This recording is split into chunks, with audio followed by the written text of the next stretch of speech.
Good afternoon, good evening, good morning, wherever you are. This is Statistical and Geospatial Insight YouTube series. We are meeting in lesson number 17, which is about the ECLIPSE model.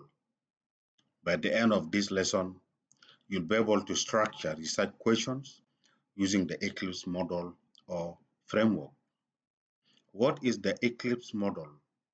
This is a framework used to help to structure and focus a research question in qualitative research by investigating the outcomes of a policy or service.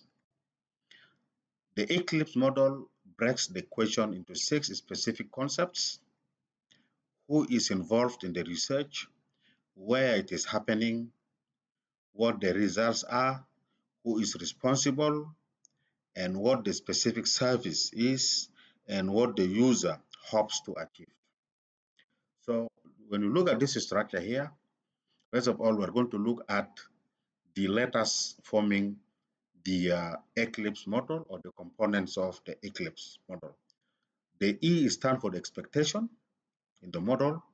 The C stands for the client group, and the L stands for location, and the I stands for impact, and the P stands for professionals, and the S stands for service.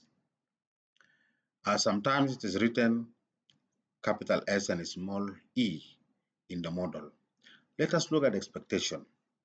The expectation here is about uh, what the researcher wants to enhance or to modify, and what will be done with the information gathered. The client group is just like the sample, that is to say, to whom is the policy or the service intended. The location is just like the study area, where is the service or the policy located.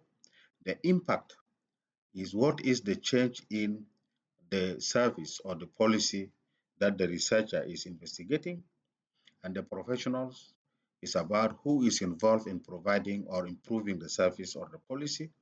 And the service, what kind of service or policy is this? So we have an example here. In this example, you have the question is, how are family satisfaction and patient outcomes impacted among adult ICU patients and their family members in an inpatient hospital facility when instead of a restricted visitation policy, an open visitation policy is implemented by clinicians and hospital administrators. Now let us see how do we have broken the questions into components, but let us look into details. How are the components reflected in all the uh, the 6 area of the ECLIPSE model?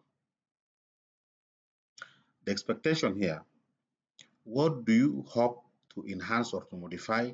What will be done with the information? Now here, in our example, is to improve family satisfaction and patient outcomes. This is the expectation. The client group, these are adult ICU patients and their family members. And this is to whom the policy service is intended. And the location is an inpatient hospital facility. And the impact is changes in family satisfaction levels and patient outcomes. Then the professionals, these are the clinicians and hospital administrators. And the service here is an open visitation policy compared to a restricted one. Conclusion: the ECLIPSE model is a framework used to structure and formulate effective research questions, especially in healthcare domain, uh, in library science, and information retrieval. It is an acronym that helps to ensure all necessary components of well-defined questions are included. Thank you, and see you in the next YouTube.